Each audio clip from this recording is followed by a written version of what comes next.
Bueno, hola a todos, bienvenidos a este diálogo FICUNAM con Alejandro Guzmán, director de la película Stanislao, que forma parte de la sección Ahora México en esta edición completamente online del festival.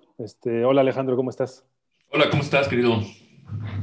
Oye, pues justo esta edición completamente online y tu película comienza con un recuadro en el que dice que esta película debe verse como en una pantalla grande. Digo, ¿eso cómo te hace sentir al respecto de tu película, del tiempo que le tocó vivir y sobre todo de este punto tan preciso que haces presente en la película? Fíjate, es extraño ese cartel porque en realidad, bueno, evidentemente cuando hacíamos y cuando concebimos la película, pues estaba evidentemente pensado como para que se proyectase en una pantalla de cine, ¿no? Digo, eran cosas que luego yo hablaba con Alfredo, con el fotógrafo, ¿no? Seleccionar estos planos que de pronto son como muy abiertos y que pasan cosas como muy pequeñitas y que hay que poner como mucha atención.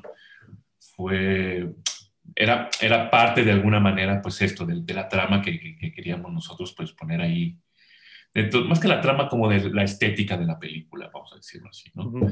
Entonces, el cartón lo hice sobre todo porque yo sabía de pronto, pues nada, lo enviábamos a festivales y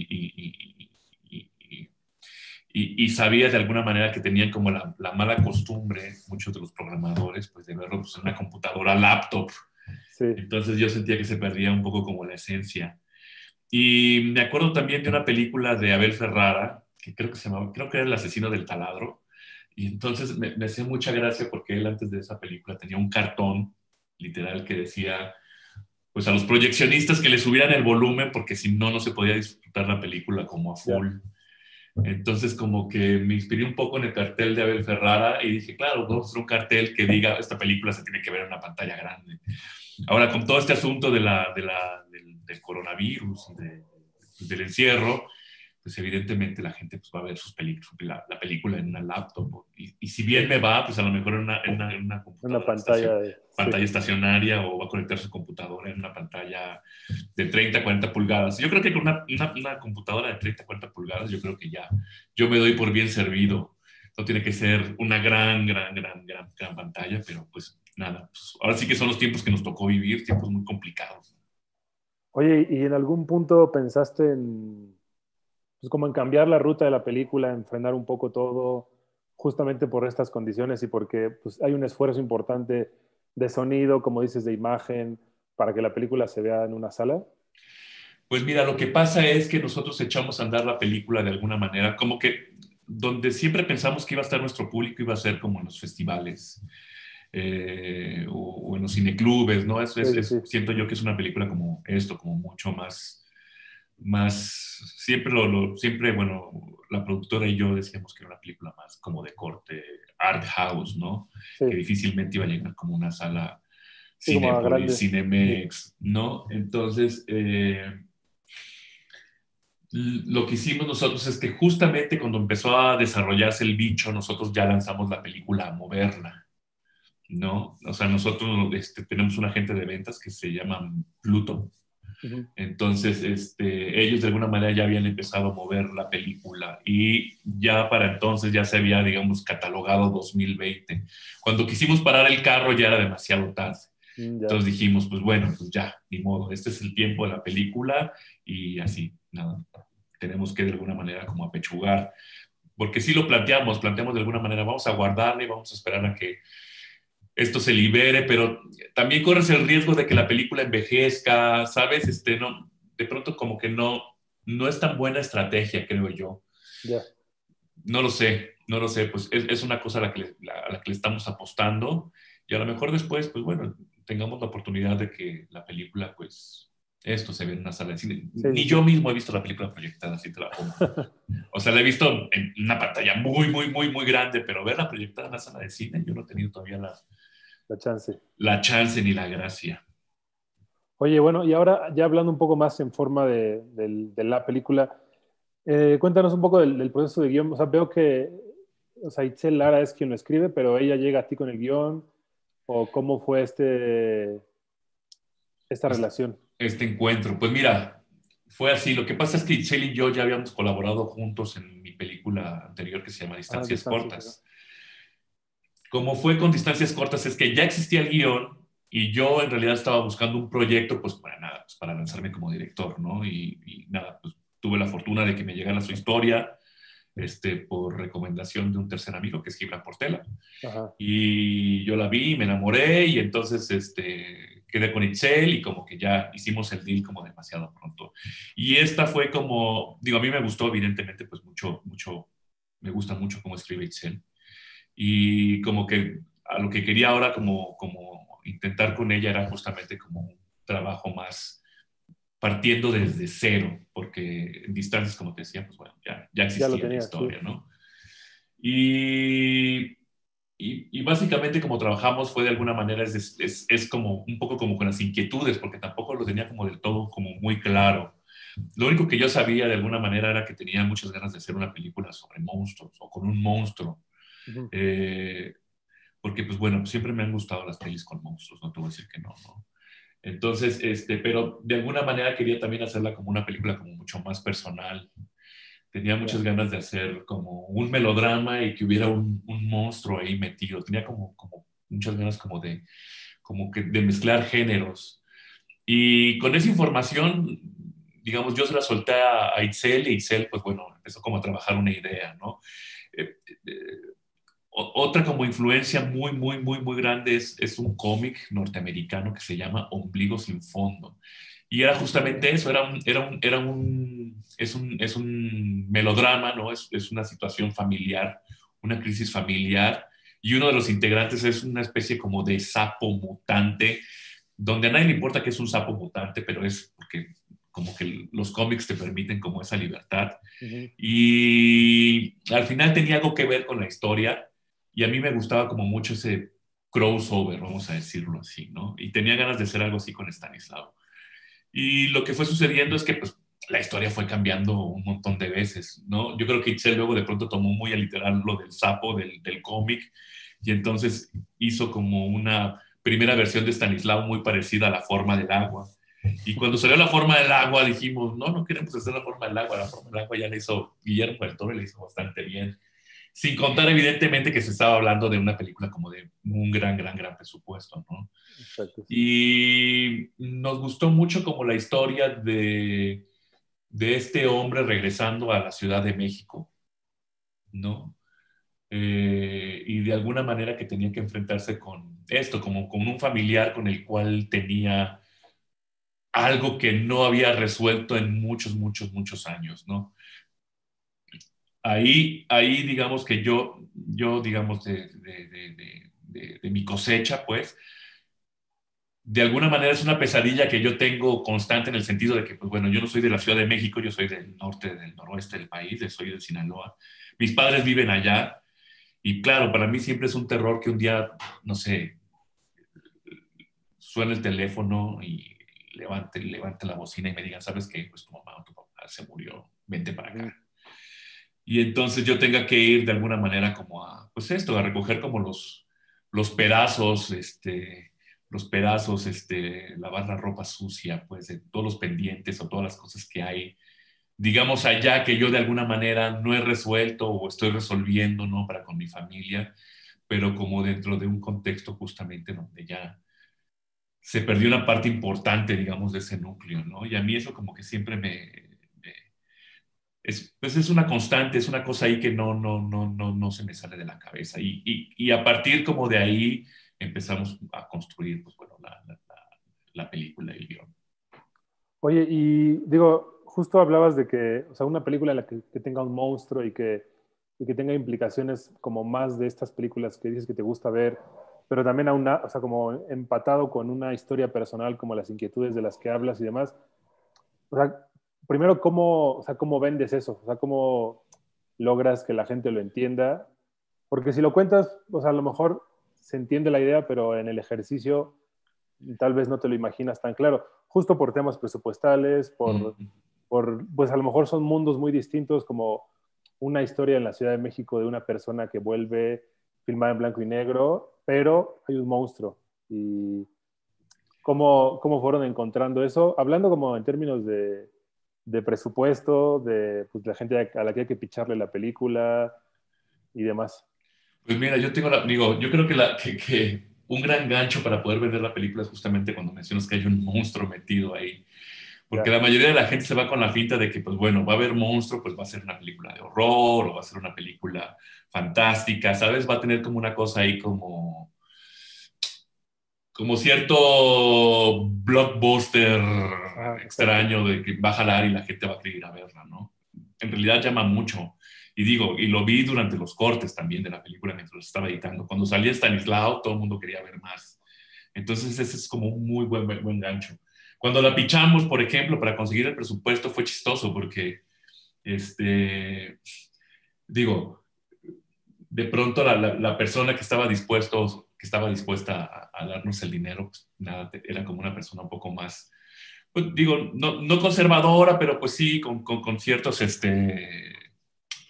tenía como muy claro que tenía que ver una parte como mucho más, pues tradicional, vamos a decirlo, ¿no? Y Sí, sí. entonces me preguntaba, bueno, ¿y cuáles son los valores tradicionales de esta película? Entonces yo decía, bueno, ¿cuáles son los valores familiares? Perdón, ¿cuáles son los valores familiares de esta película?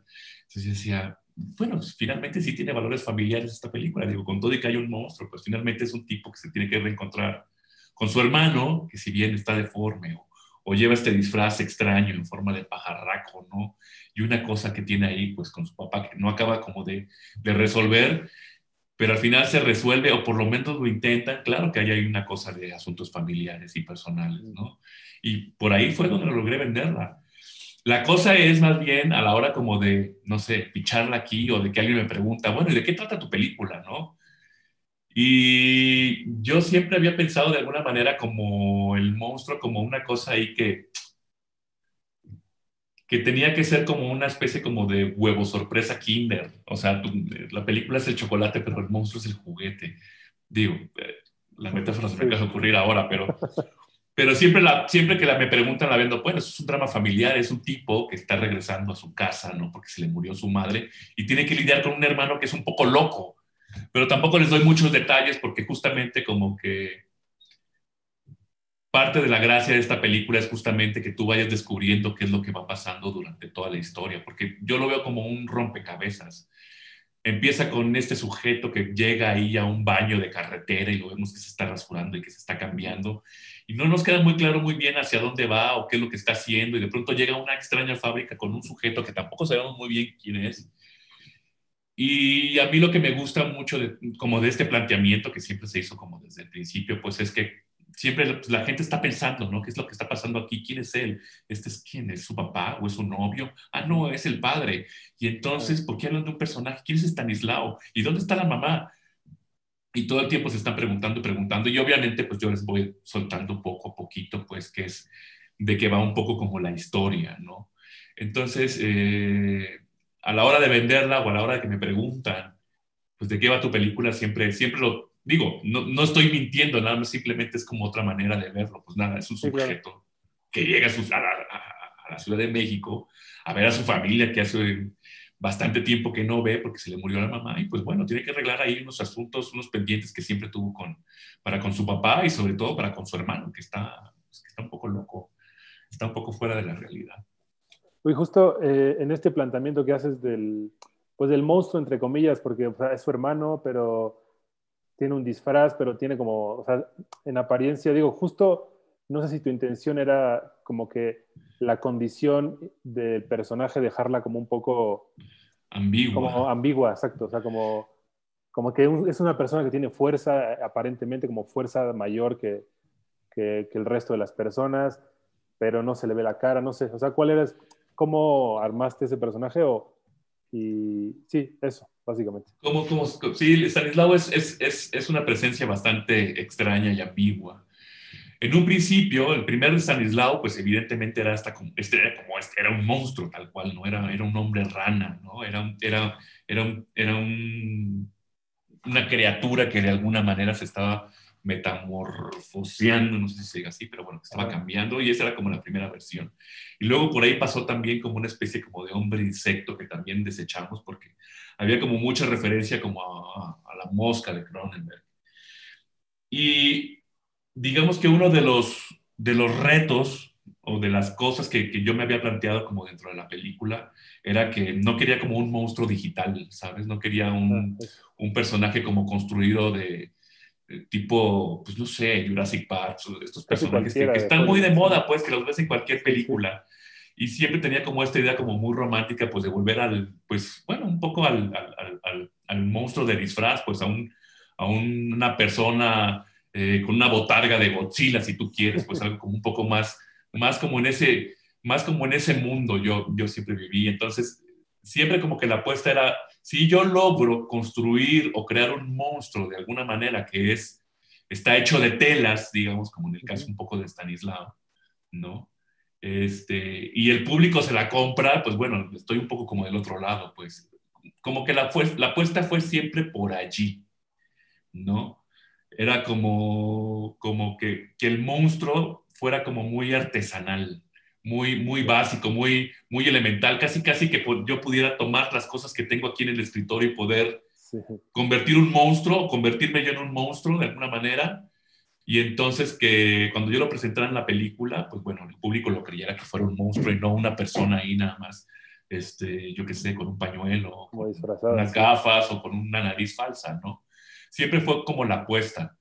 Eh, no sé si esté como logrado del todo, porque justamente también está esta lectura de que es alguien como dentro de ese disfraz. Y en ese sentido, pues yo lo dejo abierto. Pues si alguien quiere creer que es una persona que está ahí, que se pone una botarga y que se le ocurre salir todas las noches vestido de pájaro, pues está bien también, ¿no? Era un poco más como ir a lo teatral.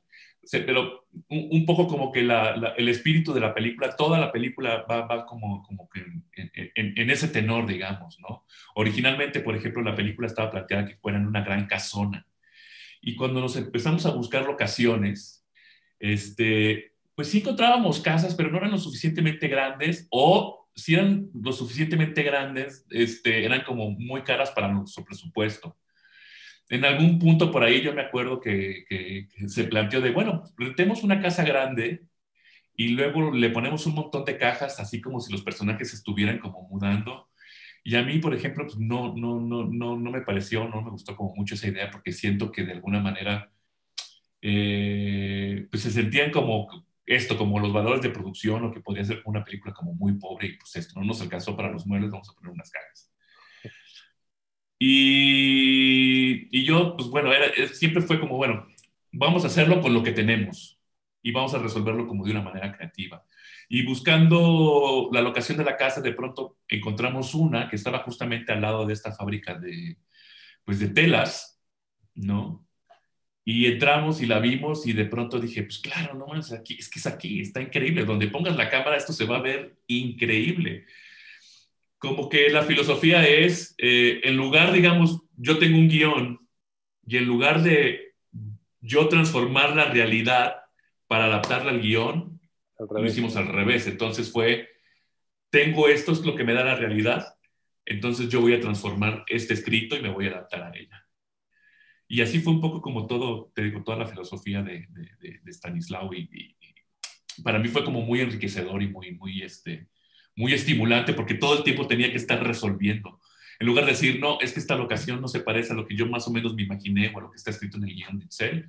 No, tengo esta locación que es increíble, que es fabulosa, que de alguna manera a mí me estimula o me despierta o me hace explotar la cabeza. Entonces vamos a hacerlo al revés. Vamos a hacer que los personajes vivan acá y entonces me va a dar otra lectura completamente pues diferente o va a subir un poquito a lo mejor más el grado de complejidad o nos va a dar algo completamente nuevo que ni siquiera nosotros mismos digamos que inventamos o creamos o dijimos o escribimos la película, pues lo teníamos como consciente pues. Ya. Oye, y hablando como, o sea, estas son las intenciones como del personaje y demás, pero las del género era, o sea, era también dejarlo como una película ambigua que va, o sea, que es difícil como ponerla en un género y, Ujú. y bueno, y pegado a eso, el blanco y negro era como, tenía una intencionalidad hacia eso, supongo. Sí, claro, sí, un poco con todo esto que te digo, como lo del monstruo, pues. O sea, finalmente era construir este monstruo un poco con el material que teníamos o con lo poco que teníamos, o en esta cosa como mucho más artesanal, más teatral. Entonces, a mí evidentemente lo que me daba como un poco de miedo era que, pues con el material a color, con el video a color de alguna manera, pues era como mucho más difícil para mí poder hacer ese cambio, digamos, en el cual, pues bueno, ese montón de tela, vamos a decirlo así, se pudiera transformar en un monstruo, ¿no? Era como mucho más fácil que se te viera la costura, sentía yo. Sí, Y sí, con sí. el blanco y negro, a mí me daba más chance de poder, como poner un ambiente justamente como mucho más de ensueño, pues como mucho más de las películas pues de los 40, de los 50, llámese Drácula, el hombre lobo, la momia, etcétera, ¿no? O el mismo Godzilla, o cualquier otro delirio ahí de invasión extraterrestre. Pues yo sentía que el blanco y negro a mí me ayudaba muchísimo más justamente para poder construir a Stanislawa que si lo hacía en una película de color. Justamente por esta cosa que te digo de entrar en un ambiente como mucho más como esto, como de ensueño, como de lo que estoy Sí, viendo sí, es sí. una película, no es la realidad, ¿no? Es completamente ficción y es completamente inventado. ¿Y qué fue lo otro que me preguntaste? Lo del género, ¿verdad?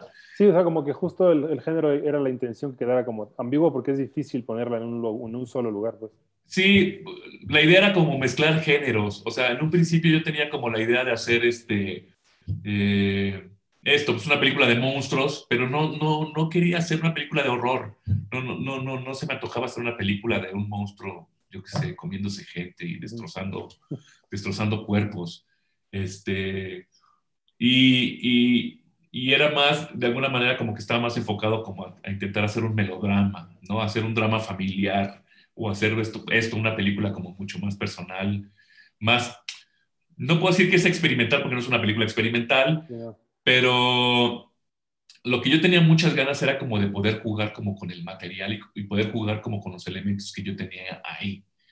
O sea, generalmente pues uno hace una película pues tal cual, ¿no? Tienes el guión y pues bueno, y tienes que seguir de alguna manera el librito, Sí. ¿no? Para poder construir y hacer una película y luego la editas y tan, ¿no? Y acá como que siempre la dirección es, ok, tengo un guión, tengo todo este material, tengo estos actores, tengo esta super locación, tengo este increíble fotógrafo, este gran sonidista y entonces vamos a jugar, pues, ¿no? O sea, sí vamos a cumplir con el guión y con un poco lo que está ahí, pero yo tenía como muchas ganas como si estuvieras frente como un gran lienzo, como si estuvieras haciendo una escultura y como de alguna manera poder cambiar las reglas, digamos, a la mitad del rodaje o a la mitad de la postproducción, ¿sabes? Porque finalmente la película era una cuando la estábamos filmando y cuando la estábamos postproduciendo, de pronto también se convirtió en otra película porque hubo cosas que cambiamos de lugar o hubo cosas que sacamos que no aportaban nada para la historia. Y era como, pues esto, como domar a un toro salvaje, era una cosa como muy rara. Pero yo tenía como muchas ganas como justamente como de liberarme de las cadenas de producción tradicional, vamos a decirlo así, de hacer una película y quería como esto, como poner a prueba justamente como mi capacidad de alguna manera de poder construir una historia o una atmósfera o un ambiente, Ujú. pues, ¿no? Entonces fue como una como gran apuesta. Y evidentemente pues le estábamos apostando también pues, a la mezcla de géneros, porque tampoco es un melodrama a Sí, full, no. y tampoco es una película fantástica, y tampoco es una película de horror. Entonces era como una cosa ahí, pues Cruzada, sí. es un fluir, es una mezcla ahí, no sé cómo se le diga, pero es una cosa ahí como muy bizarra, pues. Pero eso quería, es que a mí me gustan Sí, mucho las sí. películas raras también. O sea, a mí me pones una película rara y yo estoy encantado con las películas raras. Entonces tenía ganas de hacer una película rara. Oye, y justo hablando de estos elementos que fueron embonando para crear o sea, este tipo de película, me llama la atención que la música la hizo Giorgio Giampa, Ujú, que, pues es alguien como muy en la onda italiana, que aquí hizo ujú. Tiempo Compartido, pero que es una película completamente distinta. O sea, ¿qué te llamó la atención De de él? Giorgio. Ajá, Bueno, Giorgio, bueno, justamente yo había escuchado de él nada más lo de la música de Tiempo Compartido. ajá, Y mira, yo vi Tiempo Compartido, creo que la vi proyectado en mi casa, en unos Arieles, una cosa así, no fui a verla al ajá. cine. Pero lo que más se me quedó grabado fue su música. Sí, O sea, de Tiempo Compartido, decía yo, no sí, sí. manches, o sea, es como, era una música como muy bizarra, muy extraña, como que no, no tenía mucho que ver como con la película, con tiempo, pero creo que funcionaba y aportaba. Ujú. Eso me latió mucho pues nada, pues del arte de Giorgio. Entonces, pues nada, ¿Y platicamos. cómo recibió él el proyecto? O sea, porque lo Muy bien. siento, sí. Nos costó un poco el trabajo, debo decir. O sea, fue un poco difícil porque él tenía como una idea como muy concreta, que estaba chingona también. Y no sé, yo de pronto soy muy seguro. Yo soy muy de prueba y error. O sea, porque me lo plantean y me dicen, bueno, una película, una música, yo qué sé, con sintetizadores y en esta onda. Dije, órale, va, suena chingón. Y entonces la escuchas y dices, bueno, sí, está buena, ¿no? Pero no sé, luego de pronto como que la dejé reposar y de pronto veía todo y decía, no, es que esta música no está funcionando. Y hubo un momento en que le dije, ¿sabes qué? No creo que no está funcionando y tuvimos que tirar todo otra vez, ¿no? Pero al final, digo, salimos avantes y salió como todo muy bien. Yo estoy muy contento con el resultado de la música. Y Giorgio es un gran artista. Yo, la verdad, Sí. me siento muy afortunado de que haya, nada, pues de que le haya puesto música a mi peli. Oye, y hablando de otro elemento como de ese tipo que, o sea, no sé, son cosas que me llaman la atención, que el proceso de edición, digo, hablabas de que fue transformándose mucho también en la post, pero también tienes dos editores, Ujú. que cómo se encuentran en dos visiones distintas. Digo, hay varios casos que se trabaja así, pero digamos que el grueso de las películas pues van con uno y así funciona. ¿Por qué Sí, tuviste que entrar al quite con dos? sí, mira, básicamente o sea, la mayor parte de la película, digamos, o como los primeros meses, bueno, fueron bastantes meses, digamos que el editor de cabecera fue Juan Manuel Figueroa, y yo ya había trabajado con él en distancias cortas. En distancia, sí. Entonces, con él hicimos, yo qué sé, habrán sido como unos 9 cortes, o sea, como que con él llegué hasta donde pudimos llegar, digamos, como un punto de la historia. Y yo lo que estaba sintiendo de pronto también es que, pues nada, estuvimos encerrados tantos meses que de pronto necesitamos como una cabeza nueva también, pues que nos diera como otra visión de las cosas, pues sobre todo yo lo que sentía que pasaba de pronto es que la película como que iba muy bien, pero de pronto como que se caía y luego otra vez como que iba muy bien, ¿sabes? Y es finalmente como un rompecabezas. Y tocó la mala suerte de alguna manera que Juan Manuel, él vivía aquí en la Ciudad de México y pues bueno, por cuestiones personales se tuvo que ir a vivir a Europa, entonces ahora vive en Barcelona. Entonces, la película prácticamente ya estaba casi lista, pero yo sentía que todavía le faltaba como un par de vueltas más y entonces fue ahí donde entra el buen Gibran. Entonces yo llego con Gibran con un material ya editado, él lo ve, le encanta, me da como sus puntos, pues sus puntos de observación y ya le digo, oye, ¿no quieres entrar al proyecto? ¿No te gustaría tú moverle más bien? Y entonces ya entra y pues bueno, hace un par de ajustes que creo que le vienen muy bien a la película y es así, digamos, como quedan como los dos editores. Buenísimo. Bueno, pues mira, ya por último, este elemento de la Giralda, de Ajá, la la casa de dulcería. dulces y demás, no sé, también me llama la atención, o sea, o sea, entiendo que también fue una cosa de buscar locaciones, quizá llegó al guión sin estar en el guión, pero no sé, lo veo muy presente, incluso como en la marca y demás, Sí, cómo parece que lo lo estamos haciendo un adaptaron. comercial. Sí, sí, sí, un poco, o sea, Parece que nos están pero diciendo, la Giralda puso dinero y entonces hay que poner la marca. no, pero de alguna u otra manera, o sea, también es como una marca, digo, esta no tanto, pero como que ese tipo de marcas son como muy arraigadas en la cultura mexicana, ¿no? De la Rosa o estas cosas. ¿Cómo llegaron a esta en Pues particular? es muy fortuito porque originalmente en el guión, si me acuerdo, creo que Mateo trabajaba en una fábrica no sé si era de pasteles o no me acuerdo muy bien, pero la realidad es que, bueno, Mateo trabajaba en una fábrica y la fábrica que teníamos al lado de la locación de la fábrica Ah, de ya, tela era la Giralda.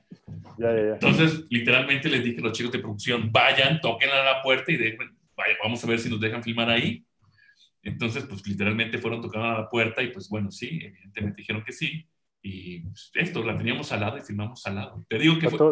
Como la locación fue muy cercano todo, digamos. Sí, o sea, el exterior, por ejemplo, es otro lugar completamente diferente, ¿no? O sea, la fábrica del exterior, como teníamos que de alguna manera incendiar un coche, no podíamos incendiarlo en cualquier calle.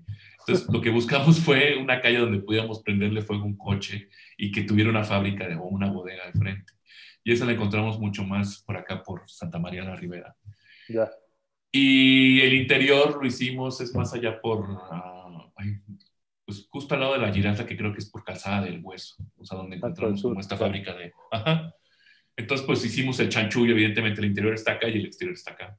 Pero te digo, es un poco como iba llegando todo. Todo. Entonces necesitamos una fábrica. Bueno, pues aquí hay una fábrica que es de dulces, increíble, la Giralda, vámonos. O sea, hay cosas, de postproducción que yo puse a propósito, digamos, cuando Mateo va entrando y está entrando a una fábrica que no sabemos muy bien, Ujú. pues dije, póngale este camión, póngale la Giralda, pues vamos a dar las veces a esos tipos que nos rentaron su fábrica y nos dieron chance de filmar ahí, se portaron muy bien con nosotros. Pero pues Buenísimo. no fue ningún tipo de imposición o de comercial, ni mucho menos, sino más bien fue como, pues así fue, Sucedió. así Sí. pasó. Y muchas cosas del acting, pues están ahí, pues, ¿no? O sea, que estaban escritas en el guión y que de pronto dijimos, bueno, vamos a improvisar tal diálogo, vamos a improvisar tal cosa también. Justo como en esta cosa como más juguetona, más para mí, que a mí me encantaba de pronto decir, no manches, vamos a improvisar y vamos a hacer esto y vamos a soltarnos un poquito el pelo y ya vemos cómo lo arreglamos después, ¿no? Buenísimo. Pues creo que con eso tenemos, Alejandro. Muchas gracias. Ojalá Gracias a que ti. la peli pronto pueda verse en una sala de cine, porque veo que tiene como muchos elementos para que pueda absorber más a la gente que la ve. Sí, Pero pues bueno, ahora nos tocó sí, verla así. sí, pues mira, te puedo decir, pues bueno, la fotografía de Alfredo, pues bueno, está increíble, y es esto, pues le apostamos básicamente pues al cuadro, digamos, ¿no? Al cuadro pictórico, vamos a decirlo así. Y hay un trabajo también ahí de postproducción de sonido que De de sonido, pronto sí. de pronto siento yo que se me va a perder bastante si no está en una sala cinematográfica que hizo Guido Berenblum, que es que trabaja siempre con la Martel, Ah, y ya. que hizo un trabajo ahí maravilloso de diseño sonoro. Entonces, como que todos los elementos que pusimos ahí fue justamente para que se pudieran disfrutar en una sala cinematográfica. Y yo espero que algún día la revolución me haga justicia, porque te digo, ni yo mismo la he visto proyectada. Entonces, una vez la vi en un corte que nos prestaron una sala pues, un proyector y una Ujú. sala. Y digo, era como el corte número 7. O sea, no estaba ni trabajada la corrección de color, ni estaba trabajado el sonido. Y sí, para mí sí era como alucinante. Decía, wow, sí, es que tiene que ser así. Pero bueno, las circunstancias, ¿verdad? Vamos a ver qué pasa y a ver qué es lo que, pues nada, piensa la gente en el festival. Buenísimo. Pues gracias, Alejandro, por tu Muchas tiempo y gracias a por la ti. peli. No, al contrario, gracias por invitarme. Es muy contento de estar, la verdad, en el FICUNAM. Es un honor, de hecho. Qué bueno, qué bueno. Muchas gracias, Alejandro.